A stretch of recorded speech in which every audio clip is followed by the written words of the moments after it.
Today's thought is time has a wonderful way of showing us what really matters. Good morning, students. Welcome back. I hope all of you are safe and fit at home, studying well, and completing your work on time. This video is for the students of class 8, subject English. And in today's video, we are going to cover one topic or chapter of our PC Wren's grammar book. This is our chapter number 18 and the name of the chapter is punctuation, or you can say punctuation marks. This is my lecture number 1 of the same chapter. This chapter is taken from PC Wren's grammar book. Students, we shall cover this chapter in one lecture only. And topics to be covered in today's lecture are definitions, types of punctuation, along with examples, and after then, we shall discuss homework solution of the homework which was assigned you in lecture number 2 of chapter 7, that is the open window. A question arises, what is the meaning of punctuation, or what is the meaning of punctuation marks? And how many kinds of punctuations are there? To know about it, let us read the definition of punctuation first. So let us see what is the meaning of punctuation. Punctuation means the right use of putting in points or stops in writing. Punctuation word is derived from the Latin punctum, which means a point, or we can say punctuation is a set of symbols used in writing to help indicate something about the structure of sentences, or to assist readers in knowing when to change the rhythm or the stress of their speaking. So now let us see how many types of punctuation are there. The following are the principal stops, or you can say types of punctuation. Number 1, full stop or period. Number 2, comma. Number 3, semicolon. Number 4, colon. Number 5, question mark. Number 6, exclamation mark. Number 7, apostrophe.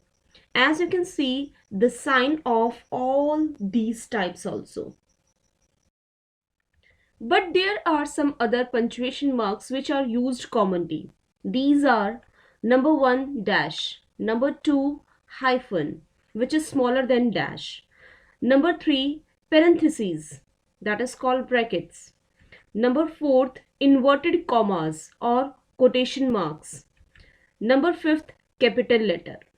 So as you can see, the sign of all these types. Now let us read about all these types in detail. So first let's see full stop. The full stop represents the greatest pause and separation, or we can say the main purpose of full stop is to show that a sentence has come to an end. It is used at the end of an assertive or imperative sentences. So now let us see what are the uses of full stop. Number 1 is it is used to mark the end of a declarative or an imperative sentence. So first of all, let me clear you what is the meaning of declarative or an imperative sentence. Declarative sentence is also called assertive sentence. A sentence that makes a statement, means simple statement, or assertion is called an assertive or declarative sentence. Assertive sentence ends with a period, or you can say full stop. To clarify it, let's see some example. Number 1, he goes to school. He likes to play chess. They are singing a song. So these are example of declarative sentence. Now let me tell you what is the meaning of imperative sentence. A sentence that expresses a request, command or advice is called an imperative sentence. For example, open the door. Please help me. So open the door is an order and please help me, it is a request. Number 2 use is whenever we have to search something on internet or we have to write email addresses, at that time we are using full stop. To clarify it, let's see some examples. Number 1, http colon slash slash www.sshantgroup.com. So basically what mistake we are doing, we are telling every time dot. It is not dot, it is full stop, or you can say period. Number 2 is e after then hyphen mail colon sshant at the rate vsnl full stop dot com. So it is not dot, it is full stop or period. Number third use is full stops can be used in abbreviations, but they are often omitted in modern British English. To clarify it, let's see some examples. Number 1, BA, or we can write down B full stop A full stop. We used to say dot, but it is not dot, it is full stop. Fine. So this is the abbreviation, means short form of Bachelor of Arts. Same with other examples also. Number 2, USA, or we can write down U full stop S full stop A full stop. Number 3, MP, or we can write down M full stop P full stop. Number 4th, AM, or we can write down A full stop M full stop. Both are correct. You can write down in both ways. Basically, but we are omitting now. The second type of punctuation is comma. So let us see what is the meaning of comma. The comma represents the shortest pause, or you can say the use of comma is really a very important mark of punctuation. It indicates the shortest pause, though it is the most important pause in the sentence. So now let us see the uses of comma. Number 1 is to separate a series of words in the same construction. To clarify it, let's see some examples. Number 1, he lost lands, money, reputation and friends. So as you can see that when we have to separate a series of words in the same sentence, at that time we used to put comma. So this is a small pause, or we can say smallest pause. Same with other examples also. It was a long, dull and wearisome. Wearisome means bored, tired journey. Number 3, he wrote his exercise neatly, quickly and correctly. Number 2 use is to separate each pair of words connected by and, or we can say the comma is used when words of the same class or rank go together in pairs. To clarify it, let's see some examples. Number 1, we should be devout. Devout means deep religious feeling, and humble, comma, cheerful and serene. Serene means calm. So when we are using same class, means the words of same class or rank together in pairs, after then we used to put comma. Same with another example also. Number 2, in schools and colleges, comma, in fleet and army, comma, discipline means success. But note one thing, a comma is generally not placed before the word preceded by and. Number 3rd use is after a nominative absolute. Nominative absolute means it is a freestanding absolute part of a sentence that describes the main subject and verb. It is usually at the beginning or end of the sentence, although it can also appear in the middle. Means basically it is showing the main subject and verb in the sentence. It can be in the beginning, middle or at the end of the sentence. To clarify it, let's see an example. This done, comma, she returned to the old man with a lovely smile on her face. Number 4th use is To mark off a noun or phrase in a position, means to show position.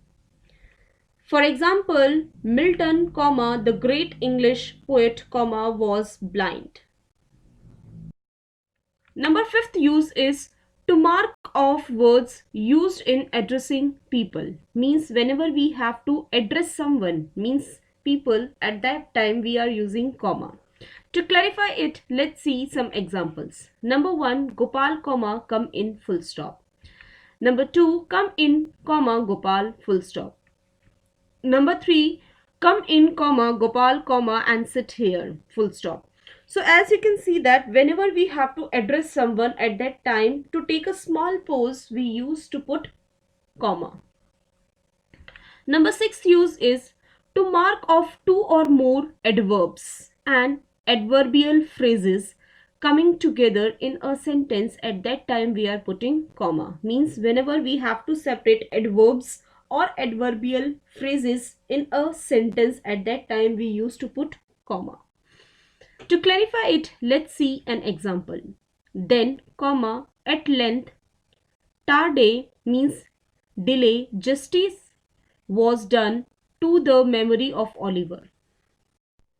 Number seventh use is before and after a participial phrase, provided that the phrase might be expanded into a sentence and is not used in a merely qualifying sense. So first of all, let me clear you what is the meaning of participial phrase.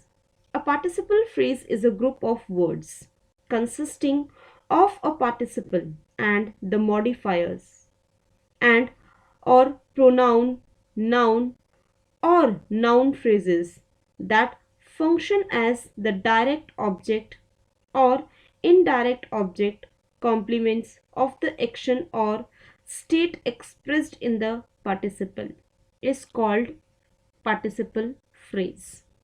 To clarify it, let's see some example. Being ignorant of the facts, I could speak nothing. Removing his coat, Jack rushed to the river.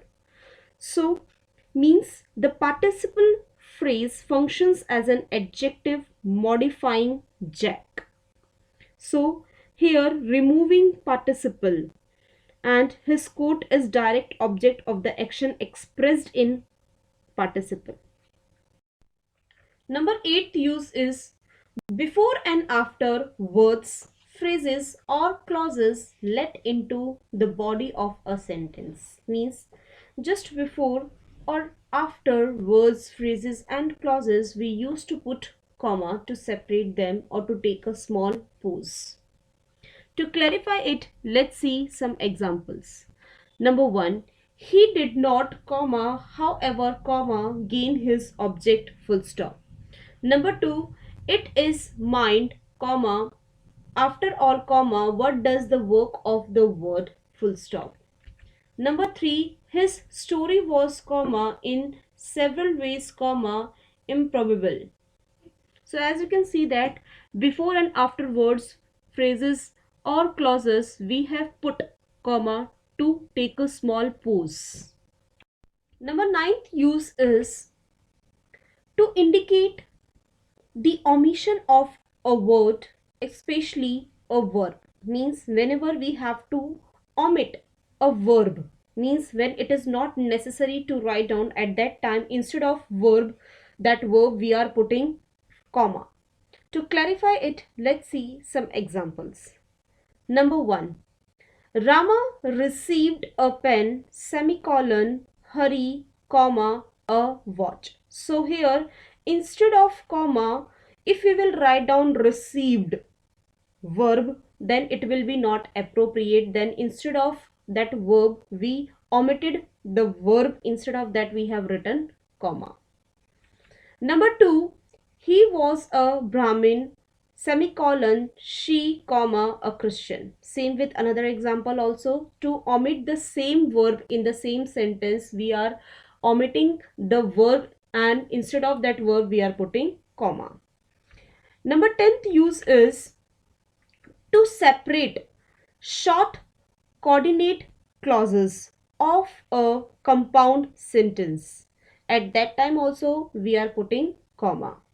To clarify it, let's see some examples. The rains descended, comma, and the floods came. Number 2, men may come, comma, and men may go, comma, but I go on forever. Full stop. So, to separate short coordinate clauses of a compound sentence, at that time we are putting comma in between them. But when there is a conjunction in the sentence, at that time sometimes we used to omit comma. To clarify it, let's see some examples. Number 1, he came and saw me. Number 2, the minstrel was infirm and old. Number 11th use is to mark off a direct quotation from the rest of the sentence.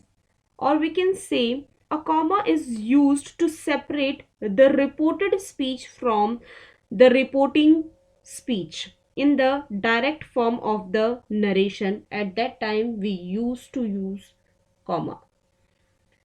To clarify it, let's see some example. Number 1, exactly so, comma, said Alice. Number 2, he said to his disciples, comma, watch and pray. Number 12th use is before certain coordinating conjunction we used to put comma. To clarify it, let's see an example. To act thus is not wisdom, comma, but folly. Folly means foolishness. Number 13th use is to separate a long subject opening a sentence from the verb. Means when a long subject is there, means a sentence is beginning with a long subject, at that time whenever we have to separate it from the verb, we used to put comma. To clarify it, let's see an example. The injustice of the sentence pronounced upon that great scientist and discoverer, comma, is now evident to us all. Number 14th use is to separate an adjective clause that is not restrictive in meaning but is coordinate with the principal clause. So first of all, let me clear you the meaning of an adjective clause. An adjective clause is one that does the work of an adjective. That is called adjective clause. And the meaning of clause is a sentence which is part of a large sentence is called a clause. And principal clause, it is also called main clause. To clarify it, let's see an example. My uncle, comma, who is a surgeon, comma, has been to America several times. But when the adjective clause is restrictive in meaning, comma, the comma should not be applied. Whenever it is not restrictive, at that time we are used to put comma, but when the meaning of the adjective clause is restrictive, at that time we are not applying comma. To clarify it, let's see an example. This is the house that Jack built. Number 15th use is to separate an adverbial clause from its principal clause. So principal clause means independent clause or main clause, and the meaning of an adverbial clause means adverbial clauses are dependent clauses that modifies or give more information about a verb in the independent clause. To clarify it, let's see some examples. Number 1. When I was a bachelor, comma, I lived by myself. Number 2. If thou wouldest, wouldest is the singular past form of will, be happy, comma, seek to please. But keep one thing in your mind, when the adverbial clause follows the principal clause, the comma is frequently omitted. clarify it, let's see an example. Seek to please if thou wouldst be happy. Now let us see the meaning of the third kind of punctuation, that is semicolon. The semicolon represents a pause of greater importance than that shown by the comma. Or we can say the semicolon is used to indicate a greater pause than indicated by a comma. Now let us see the uses of semicolon. Number one is to separate the clauses of a compound sentence when they contain comma.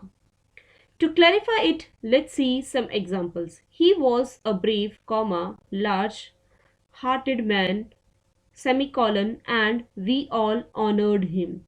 So, whenever we have to separate the clauses of a compound sentence when they used to carry comma, at that time we put semicolon.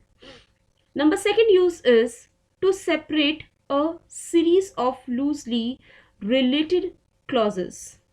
For examples, number one, her coat was pure, semicolon, her life serene.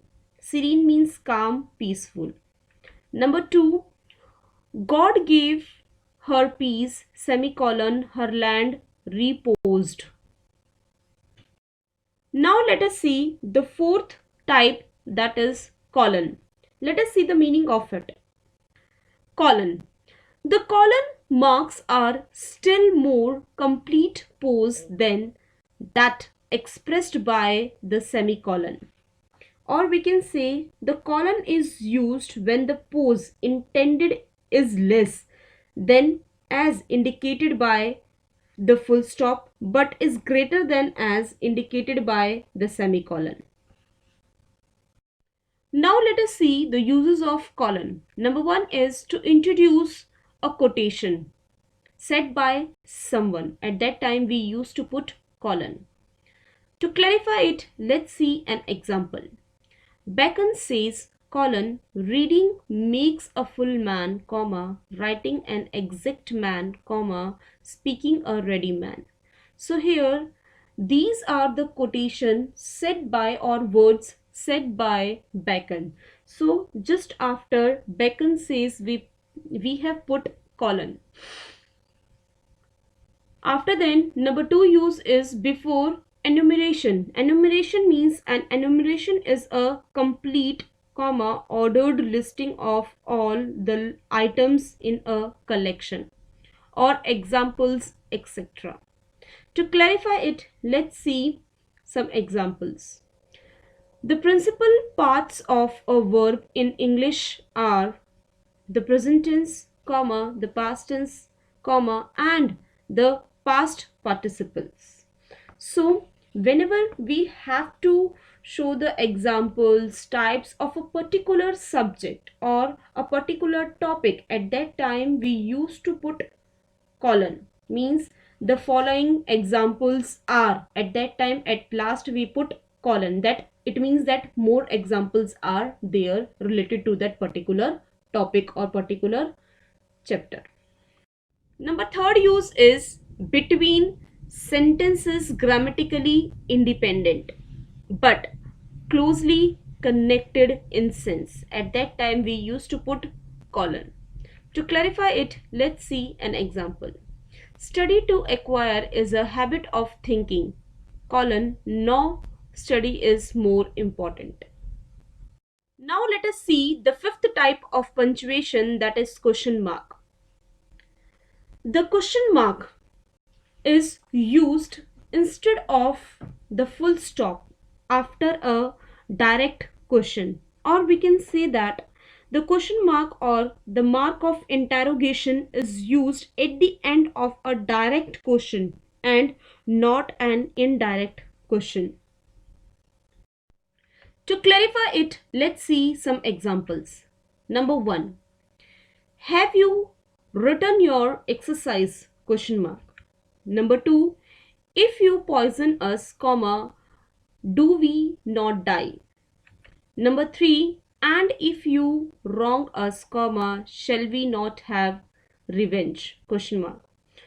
Or when are you going to Delhi? Question marks. So these all are direct questions. So with direct question, we used to put question mark at the end, but with not indirect question. And indirect question is, tell me who has entered the house. But keep one thing in your mind, the question mark is not used after an indirect question. It is already explained to you in the previous video. To clarify it, let's see some examples. Number 1, ask him why he did so. Number 2, tell me what you have done. Now let us see the meaning of the sixth type of punctuation, that is exclamation mark. The exclamation mark is used after interjections and after phrases and sentences expressing sudden emotion. Or we can say the mark of exclamation is used after words or sentences which express a strong and sudden feeling. To clarify it, let's see some examples. Number 1, hooray! Exclamation mark, we have won the match. So here the word hooray, it is an interjection, and just after the interjection, just to show the strong feeling or emotion, we have put exclamation mark.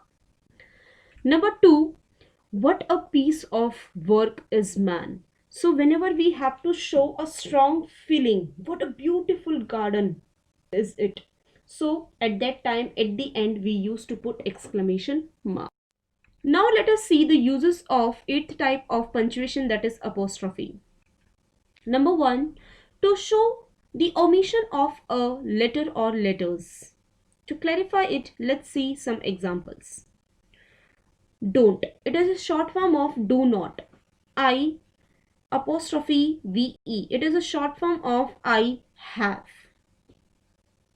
Number second use is in the genitive case of nouns. Genitive means related to or denoting a case of noun and pronouns and words in grammatical agreement with them, indicating possession of close association. To clarify it, let's see an example. Millie's dress was beautiful. So here we are indicating, means whenever we have to show the possession, means belongingness. So at that time we used to put apostrophe sign. So Millie's means we are referring to Millie's. Millie's dress was beautiful. Number third use is to form the plural of letters and figures, or we can say plurals of numbers and letters. At that time also we used to put apostrophe. To clarify it, let's see an example. Add 2 5s and 4 2s. Or we can say like this also, his 7s and 9s look alike. Now let us see some other punctuation marks which are commonly used. So let us see the meaning of inverted commas. Inverted commas are used to enclose the exact word of a speaker or a quotation. To clarify it, let's see some examples. Number 1, inverted commas start. Beauty is truth.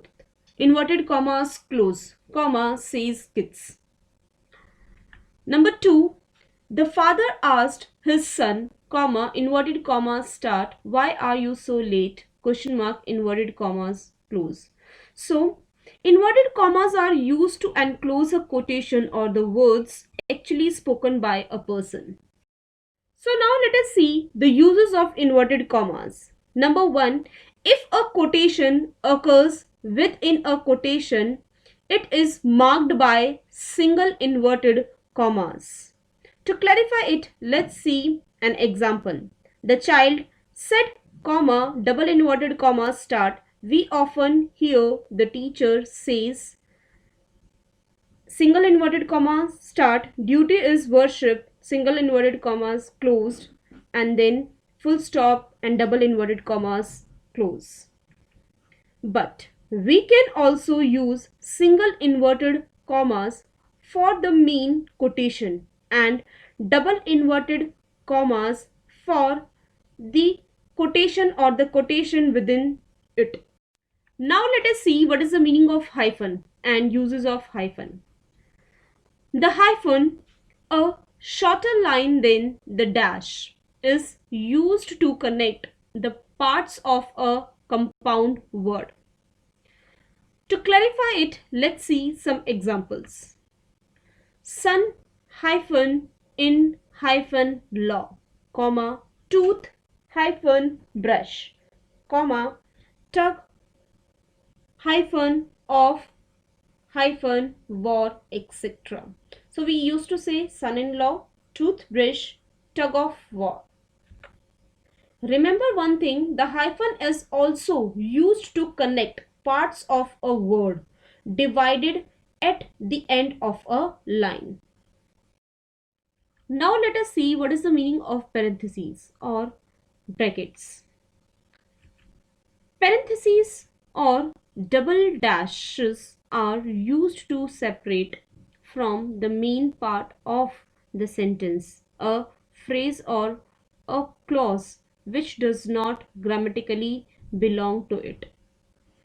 To clarify it, let's see some example. He gained from heaven, in bracket we have written that was all his wished, bracket close, a friend.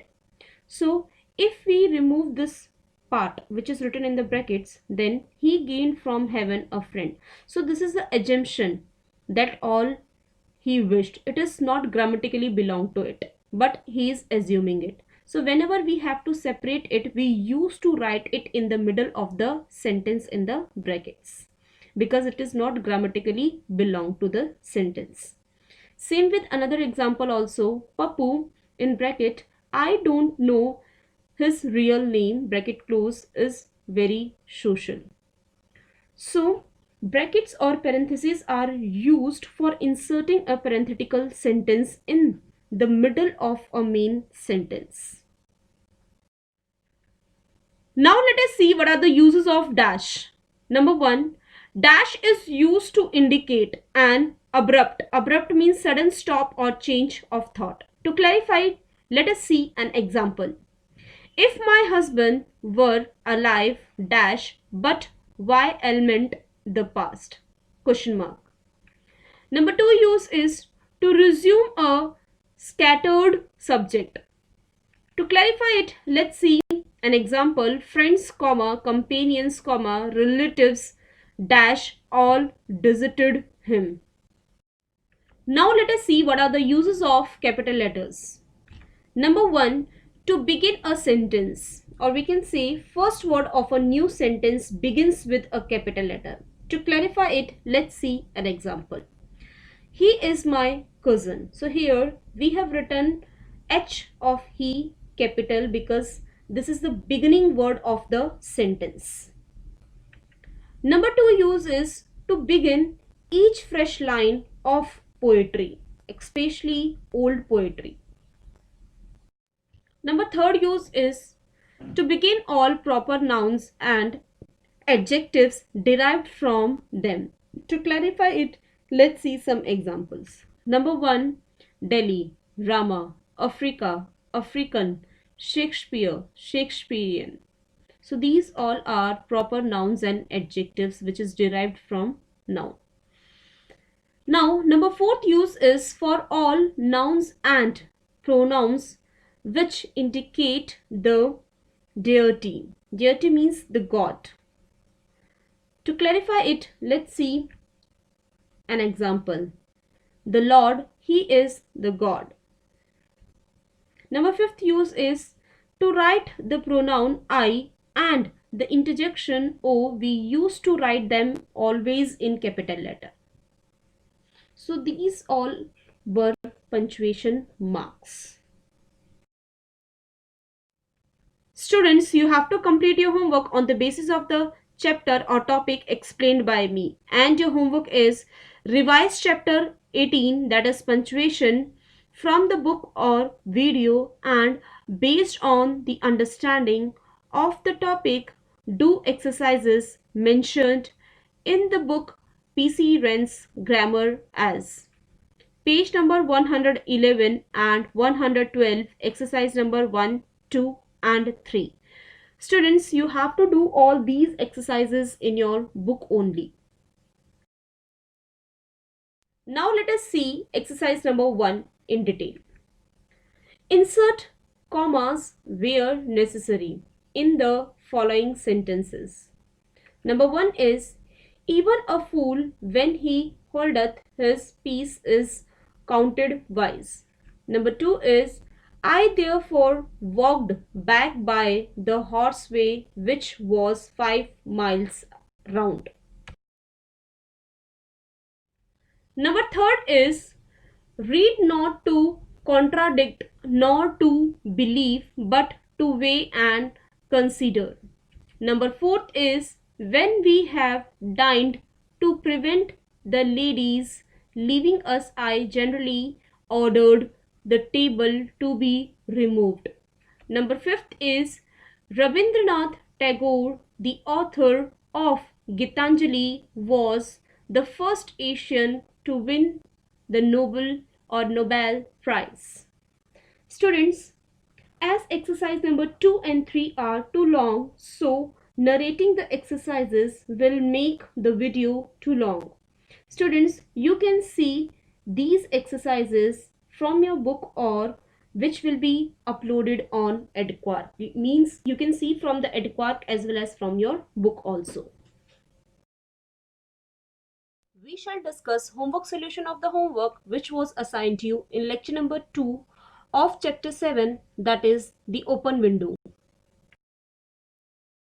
Students, I have already explained to you the complete story of part 2 and 3 along with word meanings in previous video. As I assigned you homework which was to be done by you on the basis of your understanding, and your homework was revise or read chapter 7, that is the open window, and write word meanings mentioned in the video. Based on the understanding of the chapter, write the answers of the questions mentioned in the book It So Happened As. Page number 60, comprehension check, question number 1 and 2. Page number 61, comprehension check, question number 1 and 2. Now let us discuss meanings of the words which were assigned you in the homework.